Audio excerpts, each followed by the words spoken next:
사도신경으로 우리의 신앙을 함께 고백하도록 하겠습니다. 전능하사 천지를 만드신 하나님 아버지를 내가 믿사오며 그 외아들 우리 주 예수 그리스도를 믿사오니 이는 성령으로 잉태하사 동정녀 마리아에게 나시고 본디오 빌라도에게 고난을 받으사 십자가에 못 박혀 죽으시고 장사한 지 사흘 만에 죽은 자 가운데서 다시 살아나시며 하늘에 오르사 전능하신 하나님 우편에 앉아 계시다가 저리로서 산자와 죽은 자를 심판하러 오시리라. 성령을 믿사오며 거룩한 공회와 성도가 서로 교통하는 것과 죄를 사하여 주시는 것과 몸이 다시 사는 것과 영원히 사는 것을 믿사옵나이다. 아멘. 찬송가 545장 찬양하겠습니다. 찬송가 545장 이 눈에 아무 증거 아니 배워도 찬양하겠습니다.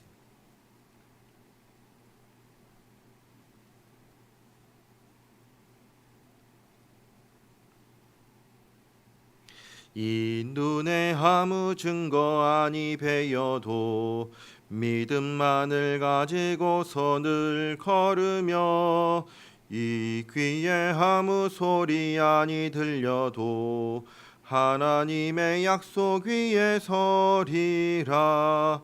걸어가세 믿음 위에 서서 나가세 의심 버리고 걸어가세 믿음 위에 서서 눈과 귀에 아무 증거 없어도 이 눈에 보기에는 어떠하든지 이미 얻은 증거대로 늘 믿으며 이 맘에 의심 없이 살아갈 때에 우리 소원 주 안에서 이루리. 걸어가세 믿음 위에 서서 나가세 의심 버리고 걸어가세 믿음 위에 서서 눈과 귀에 아무 증거 없어도 주님의 거룩함을 두고 맹세한 주 하나님 아버지는 참 미쁘다. 그 귀한 모든 약속 믿는 자에게 능치 못할 무슨 일이 있을까. 걸어가세 믿음 위에 서서 나가세 의심 버리고 걸어가세 믿음 위에 서서 눈과 귀에 아무 증거 없어도. 아멘. 오늘 함께 읽을 말씀은 사무엘하 2장 1절에서 11절 말씀입니다. 사무엘하 2장 1절에서 11절 말씀입니다.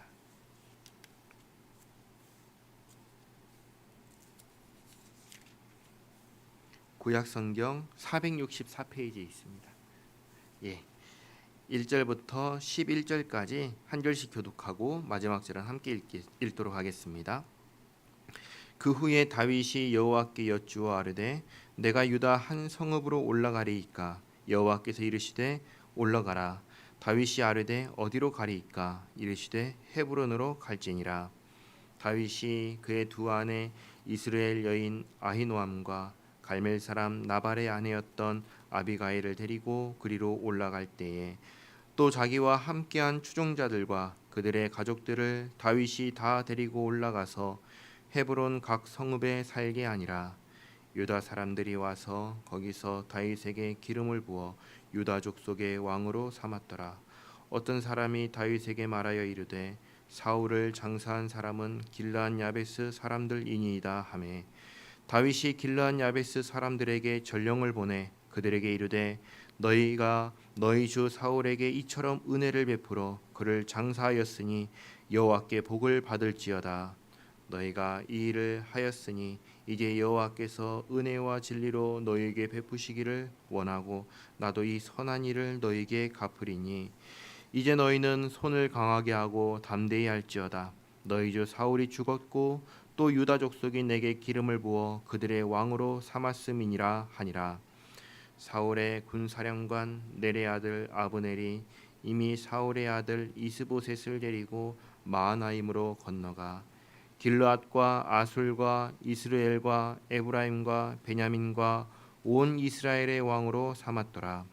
사울의 아들 이스보셋이 이스라엘 왕이 될 때 나이가 40세이며 2해 동안 왕위에 있으니라. 유다 족속은 다윗을 따르니 다윗이 헤브론에서 유다 족속의 왕이 된 날수는 7년 6개월이더라. 아멘. 오늘 이 새벽에도 하나님의 은혜가 저와 여러분에게 함께하기를 기원합니다. 태풍이 와서 아무도 못 오실 줄 알았는데 오셔서 또 같이 예배를 드리게 되었습니다. 1절 말씀을 보시면 다윗이 하나님께 여쭙고 하나님께서 또 답을 하시는 장면을 보게 됩니다. 오늘날에도 이런 일이 있으면 좋겠는데 구약 시대 그리고 신약 시대에 드물게 이제 이런 일이 있었죠. 대부분의 사람들은 기도하면 하나님께 뭐 이렇게 직접적인 음성을 듣거나 그런 일은 없었습니다. 근데 특별한 이런 일들이 있었던 것이죠. 또 그때는 성경이 없었기 때문에 하나님께서 선지자를 통해서 자신의 뜻을 말씀하시고 알려주셨습니다. 오늘날에는 성경이 있기 때문에 성경을 통해서 하나님의 말씀을 하나님의 뜻을 듣고 알 수 있습니다. 근데 중요한 것은 이 1절을 보면서 중요한 것은 다윗이 언제나 하나님의 뜻을 중심으로 행동했다는 것입니다. 먼저 하나님께 여쭙고 하나님의 답을 듣고 움직였습니다. 그러면 무엇을 여쭈었는가 했을 때 지금 다윗이 어디에 살고 있냐면 시글락이라고 하는 곳에 있습니다. 이 시글락은 어디냐면 이스라엘 땅을 전체 지도를 보면 이 남쪽이 이게 유다 땅인데 이 남쪽 옆에 블레셋이 있어요. 블레셋하고 이스라엘하고 싸웠죠. 네. 이 유다 땅과 블레셋 땅 사이에 이 경계 지역에 시글락이라고 하는 지역이 있어요. 그러니까 이게 변방이죠. 변방. 자신을 죽이려고 했던 사울이 죽었으니까 자신이 이 사울 때문에 여기까지 이제 도망을 왔는데 사울이 죽었으니까 이제 이동을 해도 되는가 싶어서 하나님께 여쭌 것이죠. 일단 하나님께서 헤브론으로 가라고 합니다. 헤브론은 어디냐면 유다의 이제 수도와 같이 중심 지역이 이제 헤브론입니다. 그래서 가라고 하시니까 이제 3절 말씀을 보시면 헤브론에 가서 이제 정착을 합니다. 그러니까 헤브론에 가니까 4절 보시면 유다 사람들이 다윗에게 와서 기름을 부어서 유다의 왕이 되게 합니다. 왕이 된 다윗에게 어떤 사람이 사울을 누가 장사했는지를 알려줍니다.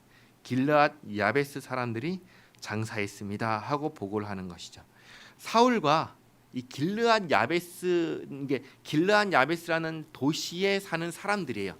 이 지역 사람들하고는 이제 특별한 관계가 있었습니다. 어떤 관계가 있었냐면 예전에 길르앗 야베스 사람들이 사는 이 지역 그 주변에 암몬이라는 이제 나라가 있었어요. 암몬. 그러니까 이 암몬이라는 나라가 길르앗 야베스를 침공하면서 이렇게 얘기를 했습니다. 내가 너희들을 지배하겠다. 너희들의 오른쪽 눈을 다 뽑아라 하면서 이렇게 얘기를 했어. 그러니까 이 길르앗 야베스 사람들이 잠깐만 기다려라. 우리를 구원할 사람들이 있을지 모르니까 있으면 우린 이제 그렇게 할 수 없고 없으면 우리가 오른쪽 눈을 빼고 항복을 하겠다 한 거예요.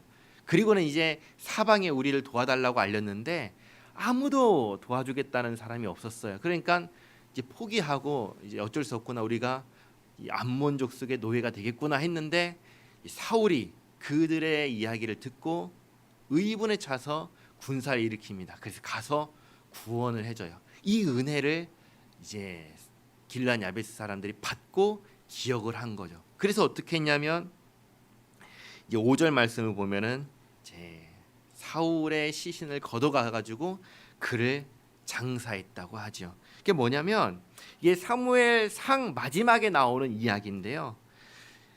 사울의 시신을 누가 걷어갔냐면 블레셋이 걷어갔어요. 왜냐하면 블레셋하고 전쟁을 했잖아요. 근데 블레셋이 전쟁을 해서 상대방 나라의 왕을 죽였잖아요. 그러면 그게 뭐예요? 전리품이잖아요. 그러니까 가져가 가지고 이제 자기들이 사는 성읍에다가 진열을 한 거예요.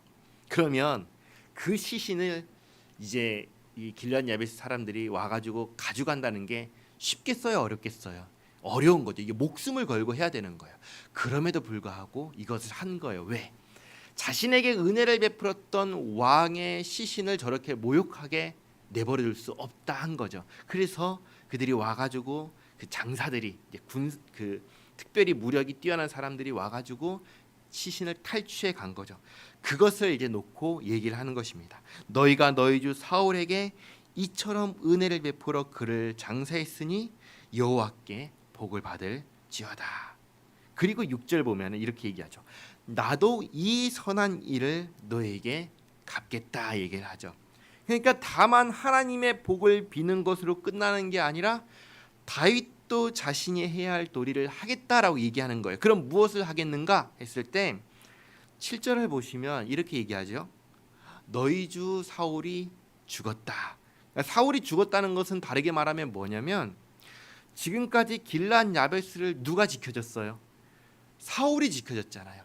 암몬 족속이 길앗 야베스를 치러 올 때 사울이 가서 구원했잖아요. 그러니까 사울이 길앗 야베스를 보호해 줬는데 이제는 사울이 죽었어요. 그럼 길앗 야베스를 보호할 왕이 있어요, 없어요? 없는 거잖아요. 그럼 이제 큰일 난 거죠. 그런데 그런 상황에 있는 이 사람들에게 이렇게 다윗이 말합니다. 너희는 손을 강하게 하고 담대히 할지어다. 이건 뭐냐면 걱정 말아라는 말이에요. 두려워하지 말라는 거예요. 예전에 그 이스라엘 민족이 출애굽해서 가나안 땅에 정복하려고 들어가는 전쟁을 앞두고 하나님께서 모세의 후임으로 여호수아가 이스라엘 민족의 지도자가 됐는데 이 여호수아에게 했던 말과 똑같은 거예요. 두려워하지 마라. 강하고 담대하라. 내가 너희와 함께 하리라. 똑같은 말씀을 지금 하는 거예요. 너희는 손을 강하게 하고 담대히 할지어다. 왜 두려워하지 않고 걱정하지 않아도 되는가? 유다 사람들이 나를 왕으로 삼았다. 그럼 내가 누구예요? 이제 왕이잖아요. 그러니까 다윗이 내가 왕으로서 너희를 이제는 사울 왕과 같이 지켜주겠다 얘기하는 거예요.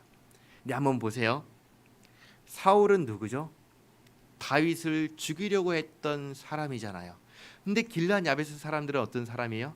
그 사울에게 충성했던 사람들이잖아요. 그러면 다윗의 입장에서 그냥 세상의 사람들의 입장에서 한번 생각해 보세요.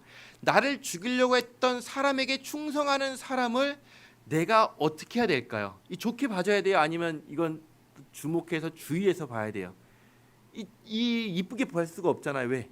나를 죽이려고 했던 사람에게 충성했던 사람이니까. 근데 다윗이 그걸 보지 않는 거예요. 다윗이 딱 한 가지 본 거예요.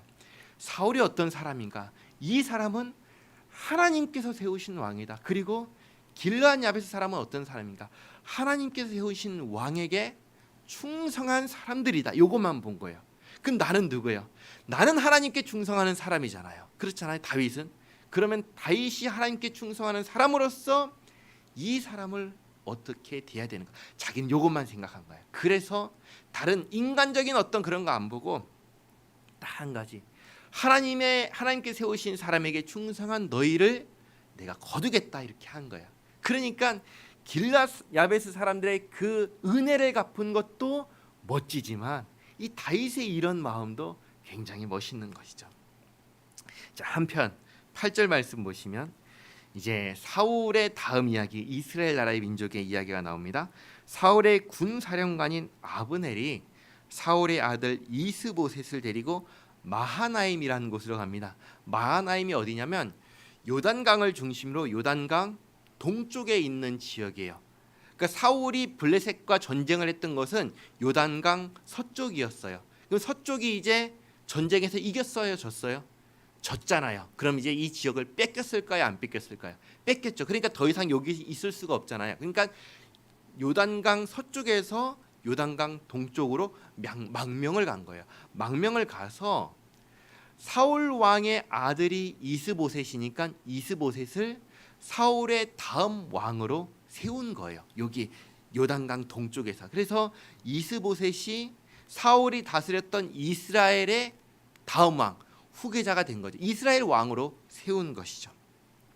9절 말씀 보시면 군 사령관이 사울의 아들을 이스라엘의 왕으로 삼았다 이렇게 기록하죠. 그래서 10절과 11절 말씀을 보시면 이렇게 얘기합니다. 10절에서는 이스보셋이 이스라엘의 왕이 되어 가지고 2년 동안 다스렸고 다윗은 유다의 왕이 돼서 7년 6개월을 다스렸습니다. 그러니까 보시면 이스라엘이 가나안 땅을 정복하고 왕이 이제 하나님께 요구해서 왕이 세워졌는데 그 왕이 다스리는 나라가 둘로 쪼개진 거예요. 사울 왕 때는 하나였는데 사울이 죽으면서 이스라엘과 남유다 이렇게 이제 나눠진 것이죠. 이스라엘은 사울의 후손이 다스리고 남유다는 다윗이 다스립니다. 그런데 하나님께서 정하신 이스라엘의 왕은 누구예요? 다윗이잖아요. 그럼 다윗이 북이스라엘도 다스려야 되잖아요. 그 이제 왕이 됐으니까 이제 가서 저 나라를 어떻게 하려고 해야 할 것인데 다윗이 하지 않아요. 7년 6개월 동안 그냥 자기 정해주신 땅만 다스립니다. 왜요? 하나님께서 아직 가라고 안 하시거든요. 그러니까 하나님의 말씀을 기다리고 그냥 이 땅에서 잘 다스리고 있는 거예요. 그러니까 기다리는 것이죠. 하나님께 여쭙고 하나님의 말씀을 듣고 행동하죠. 그러니까 오늘 말씀 속에서는 첫 번째, 하나님 중심으로 살아가는 이 다윗의 모습이 우리에게도 있기를 바랍니다. 그리고 두 번째, 그 옛날에 받았던 은혜 잊지 않고 길르앗 야베스 사람들처럼 갚는 그 은혜를 잊지 않고 살아가는 우리가 되기를 바랍니다. 그리고 마지막 세 번째, 은혜를 잊지 않고 기회가 되는 대로 선을 베풀며 살아가는 우리가 되기를 바랍니다. 기도하겠습니다. 하나님, 새벽을 깨워 주님 말씀 듣고 기도하게 하시니 감사합니다. 하나님, 하나님의 약속을 믿고 7년 반 동안 기다린 다윗처럼 당장 눈앞에 길이 보이지 않더라도 언제나 예수님 안에서 가장 좋은 것을 주신다는 믿음을 가지고 주님의 역사를 기다리며 살아가는 우리 모두가 되게 하옵소서. 또 우리 눈앞의 일들을 성실하게 감당하며 살아가는 우리 모두가 되게 하옵소서.